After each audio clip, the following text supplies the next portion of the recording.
Oke, ketemu lagi ya untuk pertemuan kedua ya di mata kuliah operasi jaringan dan database. Untuk pertemuan kedua ini ya, nanti kita akan membahas tentang eh, pengenalan SQL Server ya. Oke, langsung saja saya share materi. Jadi nanti di pertemuan kedua ini kita akan membahas tentang SQL Server. Jadi, tapi ini garis besarnya. Kemudian nanti untuk prakteknya nanti kita akan tersendiri ya, lebih detail lagi ke pertemuan-pertemuan berikutnya. Di sini ada beberapa ya keistimewaan nanti dari SQL Server ya. Jadi diantaranya adalah arsitektur ya. Di sini nanti kita akan ada bahas tentang arsitektur client server. Jadi arsitekturnya itu seperti apa ya? Arsitektur dari client server ya, itu arsitekturnya. Kemudian yang kedua adalah arsitektur SQL server itu sendiri. Jadi arsitektur SQL server itu sendiri nanti seperti apa? Nanti kita akan bahas juga di sini. Kemudian komponen. Nah, komponen-komponen yang ada di dalam SQL Server itu ada apa saja komponennya. Kemudian yang keempat adalah bicara tentang database. Ya. Database. Jadi nanti mulai di sini nanti kita mulai mempraktekkan ya database. Nanti kalau kita hanya mengenal database saja kan tidak cukup. Jadi nanti pada bagian ini database ini nanti kita akan mempraktekkan. Ya, mungkin saya yang mendemokan ya gitu. Kemudian tabel ini juga sama. Jadi nanti di sini juga nanti saya akan mendemokan juga cara membuat tabel, ini cara membuat database baik lewat GUI, tampilan GUI maupun tampilan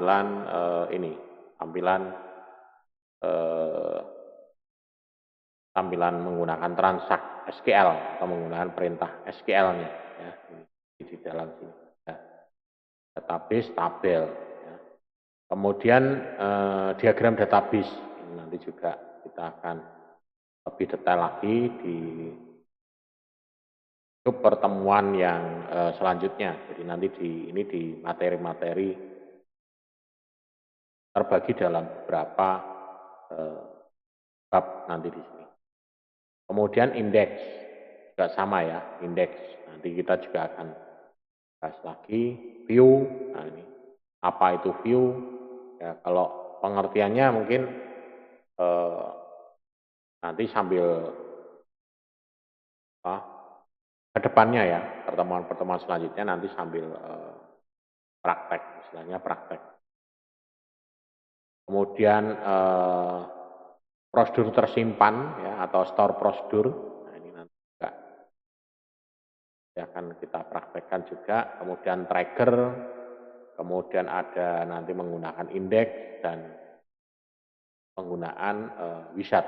Nah, ini. Dari poin 4 sampai dengan poin ke-12 ini nanti kita sifatnya ini nanti praktek. Praktek tapi nanti saya yang mendemokan ya. Saya yang mendemokan, nanti Anda hanya menyaksikan ya. Syukur kalau misalkan Anda ada fasilitas, ya praktekkan juga. Praktekkan ya. Oke, masuk di yang pertama, arsitektur client server. Di arsitektur client server. Di arsitektur client server itu ini merupakan sebuah ini ya database ya. Jadi di sini SQL Server itu bisa dikatakan dia apa, database ya, database rasional yang dirancang ya di sini untuk mendukung aplikasi dengan arsitektur client server. Nah, di SQL Server ini sudah support untuk arsitektur client server. Jadi untuk apa namanya, gambarannya ya, di mana database ini ya, database ini dia terdapat pada komputer pusat ya, yang disebut dengan server. Jadi ada klien, ada server. Jadi database-nya ini, ya, database-nya ini dia ada di komputer pusat ya, yang disebut atau dikenal dengan nama server. Nah, sedangkan informasi yang digunakan ya secara bersama-sama oleh beberapa user ya yang menjalankan aplikasi di dalam lokal komputer ya, itu disebut dengan klien. Ya, server ada klien, jadi arsitekturnya gitu sebetulnya. Itu ada klien. Nah, arsitektur ini akan memberikan integritas data yang tinggi sehingga siapa yang boleh mengakses, siapa yang tidak boleh mengakses itu akan jelas dan log ataupun nanti di bagian apa namanya praktikumnya nanti ada profiler ya gitu merekam jejak aktivitas ya, rekam jejak aktivitas dari apa namanya dari kegiatan ya kegiatan kliennya itu yang mengakses ke server itu juga nanti bisa juga sehingga nanti dari user itu akan bisa terdeteksi ya, bukannya untuk mematai ya, tapi memang itu tujuannya untuk program bantu untuk backup, salah satu backup juga. Ya.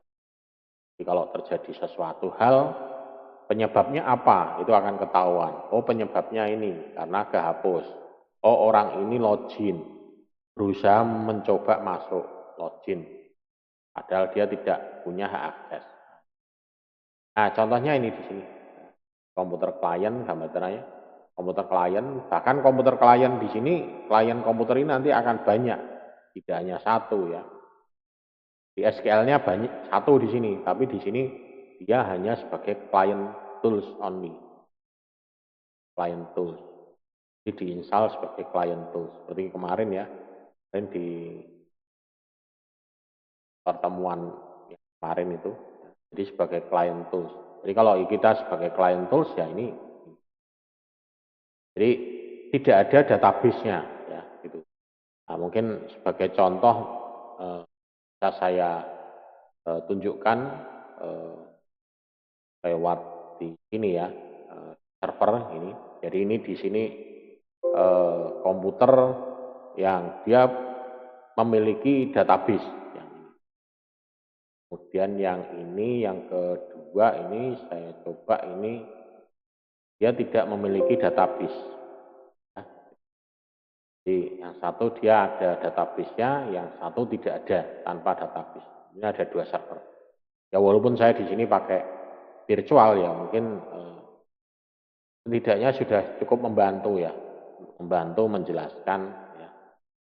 Tapi kalau di lab lebih enak lagi ya, praktekkan sama-sama. Mungkin bisa saling diskusi, mungkin Anda ada yang sudah bekerja, punya pengalaman, saling sharing. Kita coba ya, ini yang tanpa database ya. Jadi dia tanpa database, jadi di sini dia hanya ada ini koneksinya ini, hanya ada ini. Dan kalau kita lihat di sini ya, di bagian program file biasanya di sini, kemudian ada di ini ada SQL Server. Nah, di sini hanya ini aja isinya. Beda dengan yang satunya ini. Jadi kalau saya tampilkan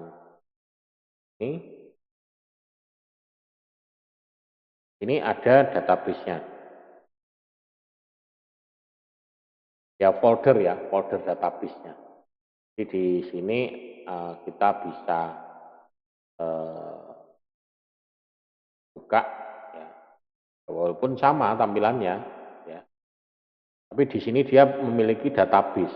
Nah, kalau kita buka di dalam apa namanya foldernya, ini ada SQL Server. Nah, di sini ada MySQL. Nah, ini, dia punya ini, ada data, ada folder ini.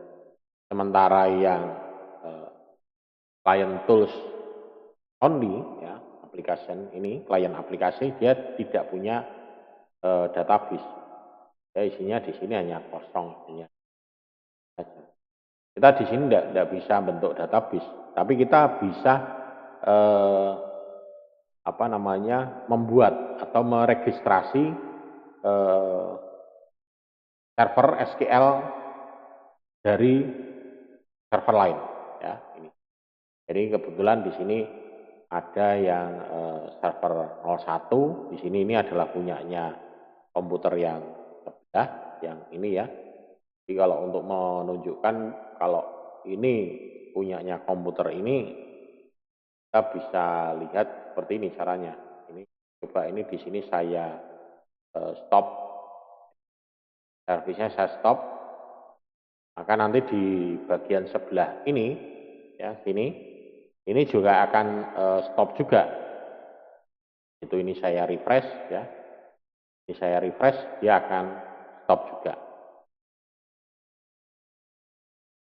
Ini nanti dia akan stop juga. Ini belum. Ya, kalau di pojok kanan bawah ini sudah menunjukkan bahwa dia sudah stop. Nah, ini dia sudah berhenti ya. Jadi di sini sudah berhenti, stop. Kalau ini kita coba kita start ulang ya, connect, atau kita start ulang ya. Klik, kita start ulang. Maka tinggal kita tunggu. Ini di sini dia sudah aktif ya. Sudah hijau, sudah menunjukkan bahwa dia aktif. Nah, di sini langsung otomatis aktif juga. Jadi ini sebetulnya dua OS server ya, tapi untuk server SQL-nya bisa. Satu sebagai client tool, yang satu sebagai SQL. Jadi ini. Dan ini bisa lebih dari satu. Jadi saya punya komputer server ini bisa lebih dari satu. Nah, ini contohnya misalkan yang ini. Ini SQL server aplikasi, ini SQL servernya, dan di sini bisa banyak sekali. Bahkan untuk servernya di sini sendiri, dia sebagai klien aplikasi juga bisa. Ya. Kemarin waktu pas kita install ada pilihannya server and client tools, terus ada client tools only, ada connectivity only. Jadi ada 3 itu. Ini ya, cara arsitekturnya seperti ini. Kemudian arsitektur dari SQL Server sendiri. Jadi SQL Server ini dibagi dalam beberapa komponen logik ya. Jadi ada yang disimpan dalam bentuk file ya. Dalam bentuk file ada 2 file ya. 2 file atau lebih. Nah, dikatakan 2 file atau lebih karena kita bisa membentuk lebih dari 2. Tapi minimal ada 2 ya. Jadi ada MDF dan log ya gitu ini. Nah kemudian yang satunya adalah beberapa database yang digunakan oleh beberapa user. Jadi dia bisa dalam satu server itu dia bisa terdiri dari beberapa database. Ya. Kalau misalkan saya buka di sini ya, Jadi di dalam sini ini ada berarti di sini saya memiliki ada 4 server ya. 1, 2, 3, 4. Ini belum aktif atau tidak aktif karena servernya tidak saya nyalakan ya. Jadi di sini kita punya 4 server sebetulnya. 4 server, 3 server aktif, 1 server masih off ya, masih mati karena servernya tidak saya running, ya, tidak saya jalankan. Ya. Kalau itu saya jalankan ya, ini nanti yang SQL Server 202 ini juga akan aktif ya. Jadi kalau saya jalankan ini, nah ini SQL Server 202 ya, ini saya jalankan, maka dia nanti akan aktif juga. Kita tunggu. Ya. Nah, ini yang kemarin saya pada saat pertemuan pertama, kenapa kok saya menggunakan Windows Server 2003? Karena ini speknya rendah di sini, sehingga saya bisa menginstal lebih dari satu server di sini. Jadi bisa mensimulasikan sebagai server dan klien. Tapi kalau saya menggunakan OS yang versi tinggi, Windows Server, mungkin Windows Server atau SQL 2008 atau SQL 2016 ya, atau yang terbaru. Nah, itu mestinya OS-nya butuh yang tinggi, maka saya tidak akan terbatas, tidak akan bisa maksimal untuk bisa mendemokan bentuk-bentuk client tools ini. Nah, ini di bentuk-bentuk dari client server ya. Nah, ini SQL Server 202 sudah aktif. Di sini kita memiliki, nah tiap-tiap server di sini kita bisa membentuk database. Nah, di sini ada server sendiri, dia punya database sendiri, ada server sendiri di sini, dan di sini ada database sendiri. Di masing-masing di sini kita bisa ada database-nya. Tapi antar database ini tidak bisa saling dikomunikasikan. Artinya dalam arti kalau misalnya kita mau membuat view dari database ini dengan database ini tidak bisa. Hanya satu di sini. Nah, bentuknya adalah seperti ini ya. Jadi di dalam database itu secara fisikal dia akan tersimpan di dalam file di sini. Jadi bisa juga datanya ini MDF, NDF atau LDF lognya ya. Ya, pada saat kita membentuk suatu database di sini, dia otomatis akan terbentuk itu. Kalau misalkan di sini saya bentuk buat baru, itu database, misalkan di sini saya buat datanya, misalkan data kelas online, gitu ya, kelas online.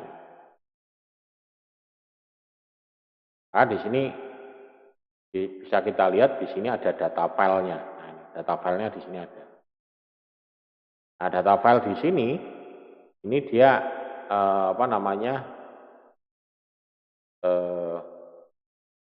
sebagai master ini di sini ada MDF ya, ini karena MDF. Tapi kalau kita ini by defaultnya akan terbentuk ini satu ini dan satu lagi log. Di lognya ini di sini akan terbentuk LDF ya. Kalau kita lihat di sini terlalu panjang ya, nanti kita LDF ya. Mungkin kalau di tempat Anda mungkin ini tidak kelihatan ya. Supaya kelihatan ya, kelihatan detail, coba itu saya remote saja supaya kelihatan lebih maksimal kelihatan.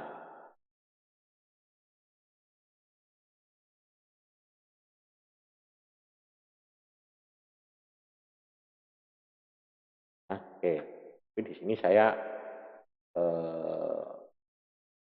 dibuka lagi nih ya. Saya buka lagi, ini tadi saya tutup aja dulu, saya cancel. Ini saya cancel dulu. tutup aja, tampilannya lebih jelas. Nah, di sini hanya mau menunjukkan kalau kita membentuk suatu database di sini kan kelas online ya, kelas N. Nah, ini. Nama database-nya tidak boleh pakai spasi ya. Nah, di sini ada data file, ya, data file. Data filenya di sini dia MDF ya. Ini. Sementara di sini dia ada LDF. Kita bisa bentuk lebih dari satu ya, terutama untuk ini MDF-nya ya. Kalau misalnya di sini kita bentuk lagi ya bisa. Ini kita copy, misalkan kita buat di sini, kita kasih nama satu ya. Maka dia di sini dia akan berubah menjadi NDF.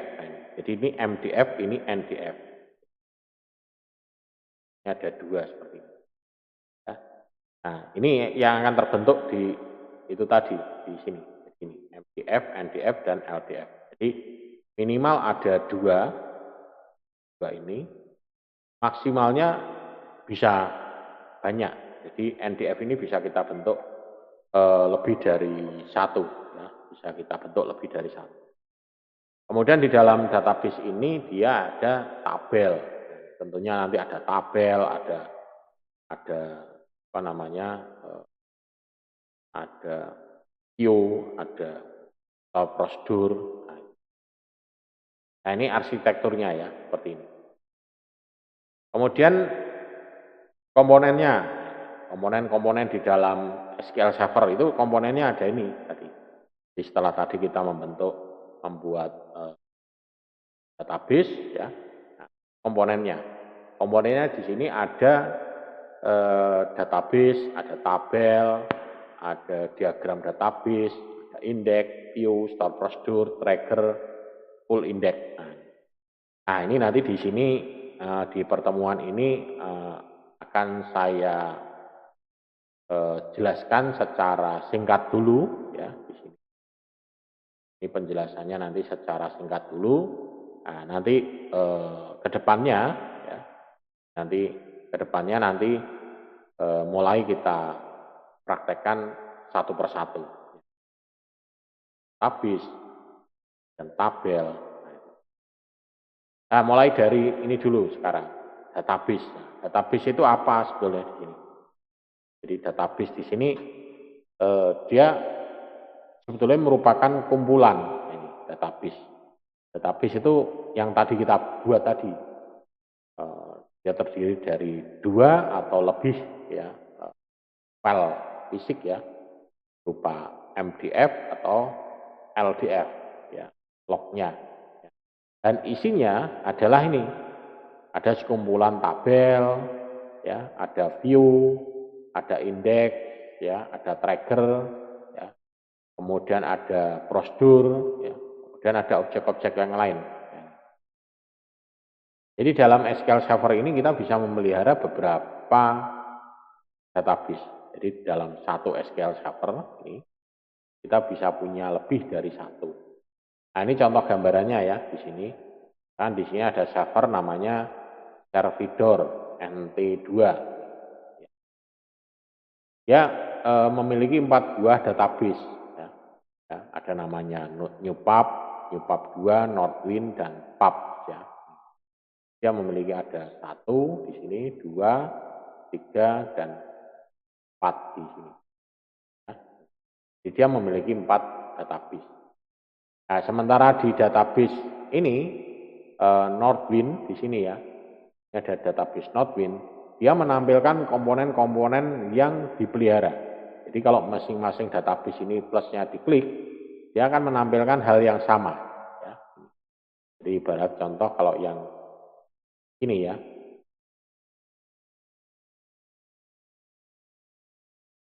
di tampilannya mana? Nah ini ya, misalkan ini saya create ya, oke. Nah, ini. Maka di tiap-tiap ini kebetulan di sini ini sudah servernya sudah banyak ini untuk kelas-kelas yang lalu-lalu ya. Jadi kalau yang di sini kelas online di sini saya klik maka dia akan menampilkan ini komponen-komponennya, diagram dan tabel, view, stock procedure, user rule, default ya. Ini ada isinya ini. Ini bentuk dari database atau isi dari database ya. Kemudian selanjutnya ya, ini di sini adalah tabel. Kalau tabel ini sebetulnya adalah inti dari sebuah database. Tabel ini intinya. Tabel ini berisi suatu atribut atau file. Jadi dia ada kolom ya dalam bentuk kolom-kolom ya, kayak lembar kerja ya, bentuk baris dan kolom kayak file Excel. Ini. Jadi di dalam sini, di dalam tabel itu bentuknya seperti itu. Contohnya ini, misalkan tabel. Jadi dia tabel itu ya, ini masih kosong ya. Kalau saya lihat yang ini yang sudah ada, nah, di tabel itu bentuknya ya seperti ini. Kalau misalkan kita open ya di sini, nah, jadi dia ada baris dan kolom ya. Ada baris dan kolom yang dia ya persis seperti Excel ya. Kalau belum pernah lihat ini. Jadi tabel. Isi dari tabel. Kemudian selanjutnya diagram database. Nah, diagram database ini dia akan menghasilkan diagram database. Jadi ini representasi dari grafik. Nanti di sini kita bisa mengatur tabel, indeks, view. Nah, jadi secara ini tampilan diagram. Ini saya tunjukkan pintas-pintas dulu ya. Jadi untuk prakteknya nanti akan kita bahas di tiap-tiap pertemuan ya, detailnya dan prakteknya itu ya. Ini coba saya tunjukkan untuk yang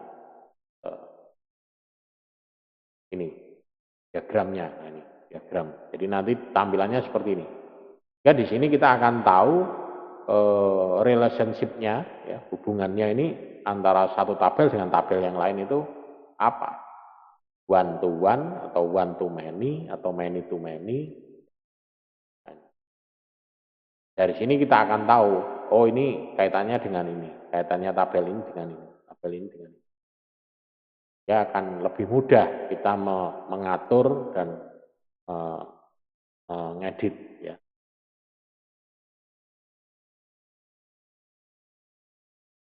Kemudian yang selanjutnya adalah, nah ini contoh diagram database tadi ya, yang sudah saya tunjukkan.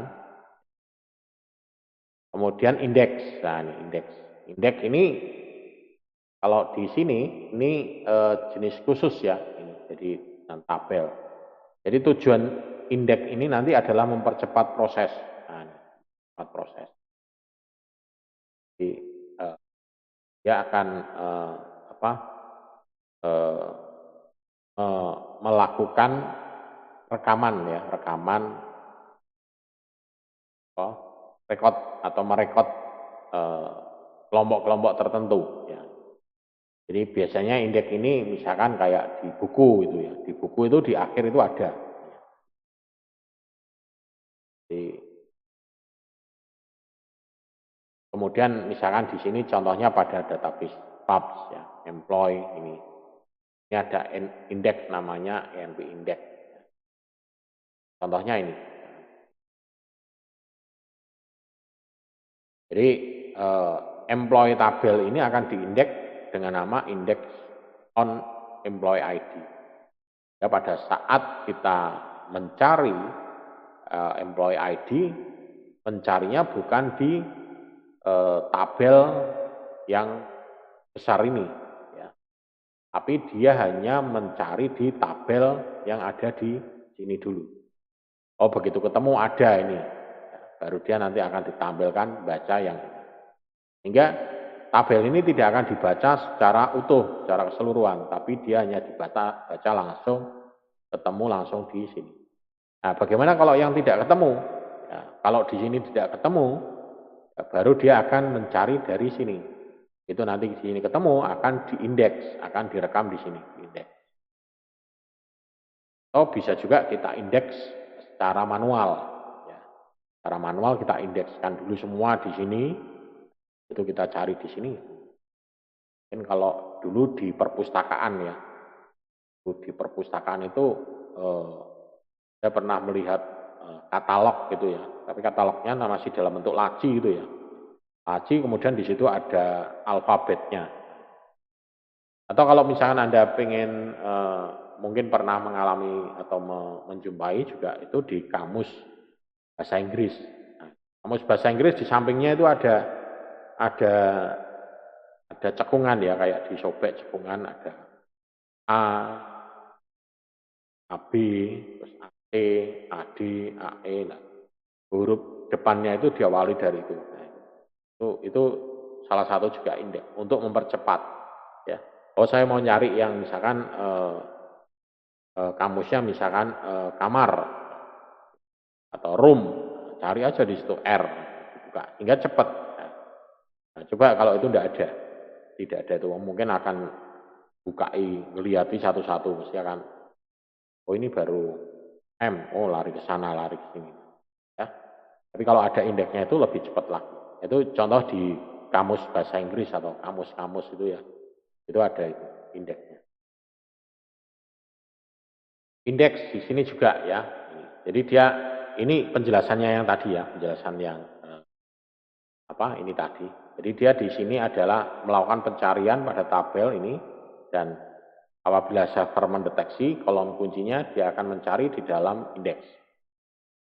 Jadi pada dasarnya adalah ini. Jadi indeks itu adalah salinan kolom employee ID dan dari alamat baris tab. Jadi nanti untuk prakteknya nanti di pertemuan selanjutnya. Kemudian view. Nah, view itu adalah virtual ya. Jadi di sini adalah tabel virtual. Di tabel virtual. Jadi isinya di sini dia akan terbentuk berdasarkan dari query, perintah query.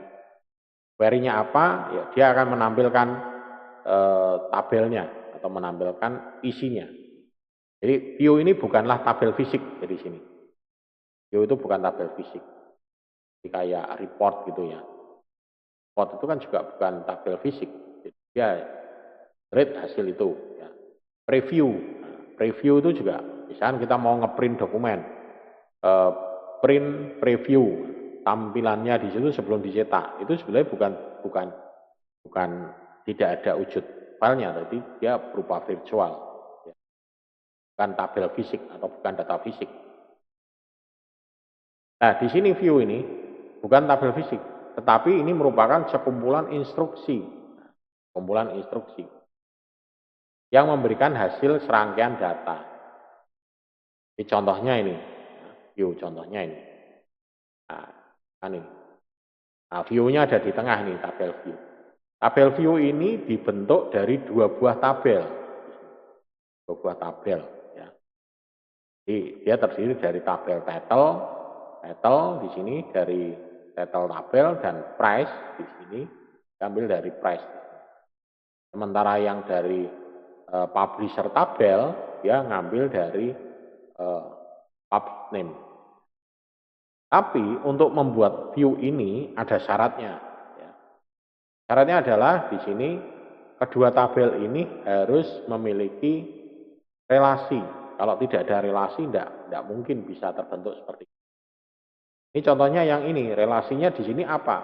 Relasinya adalah di sini pub ID dan di sini pub ID. Nah, coba kita lihat pub ID di sini, misalkan di sini the basic executive database ya, BUSI executive database. Ini kita lihat di sini ini. Nah, Pub ID-nya 1389. Maka di sini kita cari 1389. Kan muncul di sini. Algodata Info System. Data Info System. Ini akan muncul ini. Kemudian yang kedua, Cooking with Computer, apa ini? With Computer. Ini ya, komputer. Dia di sini sama, 1389. Sama. Ini ya Algodata. Kemudian You Can Combat Computer. Ya. Ini yang ketiga, kodenya 0736. 0736. Jadi publisher name-nya adalah New Moon Book. Jadi dia memiliki relasi. Jadi kita tidak bisa membentuk view dari dua buah tabel yang tidak memiliki relasi. Ini nanti untuk prakteknya nanti di pertemuan selanjutnya ya. Di pertemuan-pertemuan selanjutnya nanti untuk lebih jelas prakteknya. Oh, ini hanya gambaran-gambaran singkat-singkat.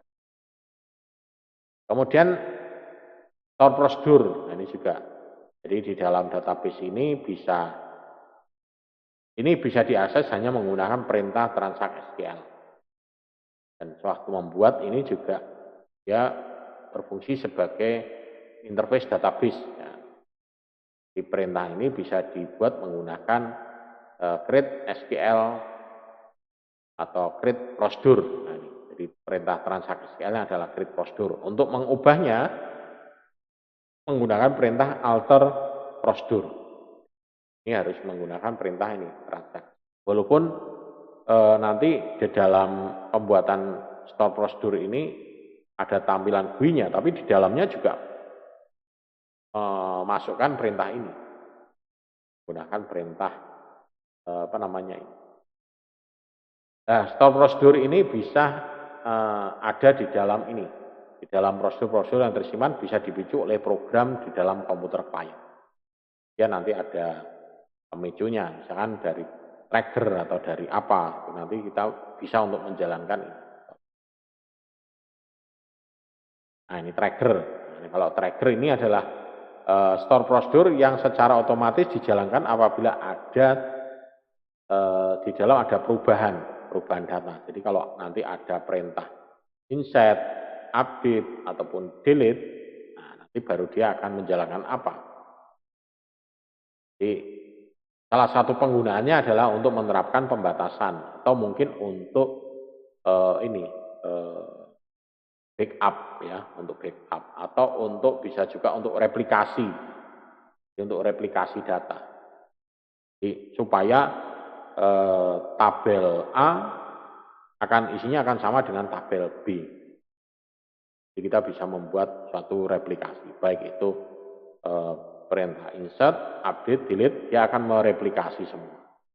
Ya, dua buah tabel tersebut akan memiliki isi yang sama, tanpa kita harus mengcopy ulang. Ya.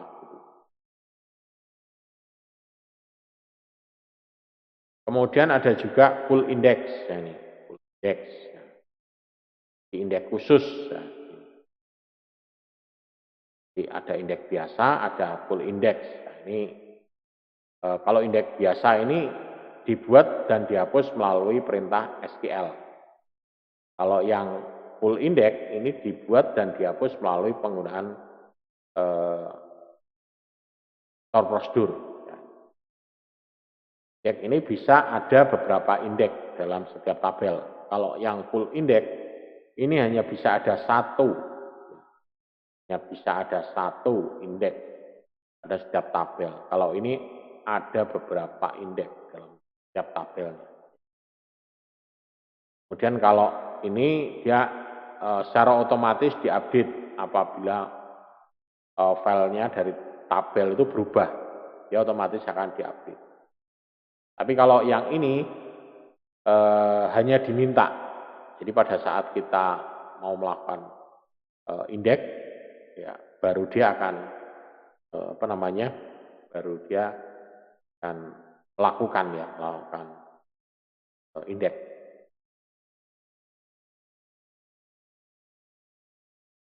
Kemudian perintah wisat. Nah, wisat ini nanti di setiap semua bentukan atau untuk membuat komponen ya, baik itu database, indeks, kemudian view, store prosedur, semuanya ada wisatnya. Jadi kita bisa melakukan beberapa tugas administratif ini. Kalau kita tidak paham, kita bisa menggunakan perintah wisat. Jadi tinggal kita ngikuti aja instruksinya seperti apa. Ya. Nah, kalau wisat itu next, yes, oke, itu jawabannya ya.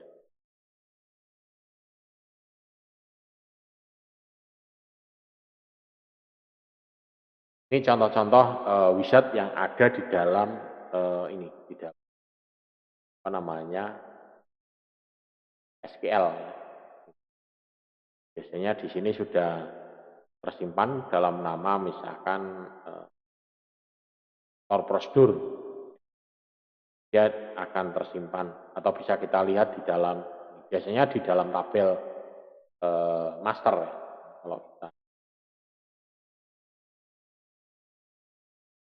Kalau ini kita lihat nah, di tabel master. Jadi di sini ada wisatnya. Ini sudah ada prosedur yang dia bisa kita jalankan wisatnya, atau bisa juga dari sini ya. Create database wisat, create index wisat, create login wisat, create store prosedur wisat, bisa tersimpan di sini ya, gitu. Oke, itu tadi terakhir ya, dimasuk ke simpulan ya.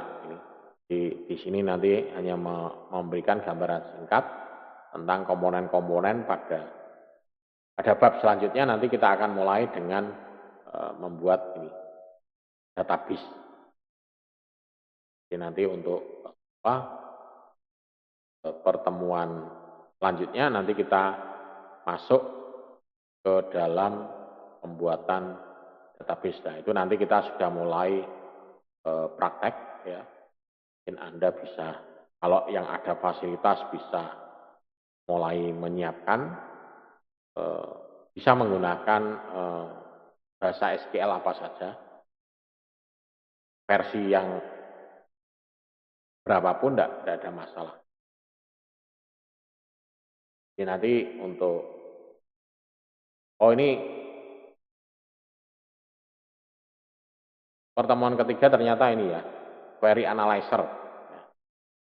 Ini nanti kita database nanti, jadi kita masuk ke query analyzer dulu.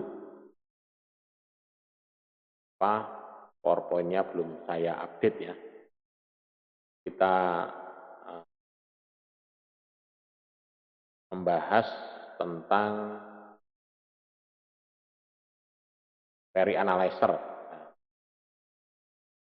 Nanti kita terakhir adalah ini, besok membahas query analyzer. Yang kita fokuskan di sini. Nanti kita akan membahas query analyzer, kemudian nanti selanjutnya sesuai dengan ini,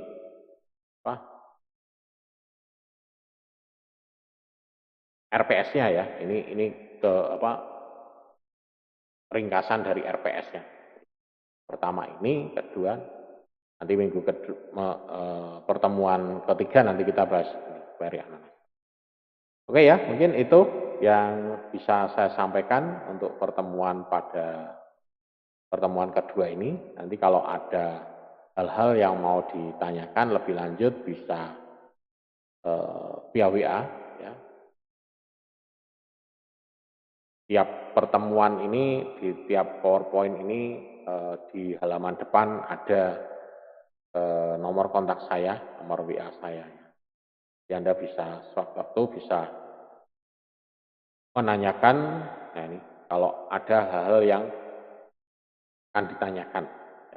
Atau bisa juga kirim komentarnya kalau di YouTube-nya agak susah ya. Mending Anda komentarnya di ini aja, di kolom chat di siakatnya ya. Di bagian bawah itu kan ada kolom chat di siakatnya. Nah, itu pasti akan eh, kebaca ya, kebaca. Atau kalau mau lebih, kalau privasi lagi ya ke WA. Mungkin malu yang mau ditanyakan, wah malu ah, mungkin ini hal pak mudah, hal sepele kok ditanyakan gitu kadang gitu. Oke ya, mungkin itu untuk pertemuan kedua. Terima kasih atas partisipasinya dan selamat beraktivitas. Ya. Sampai ketemu di pertemuan ketiga. Salam sehat selalu.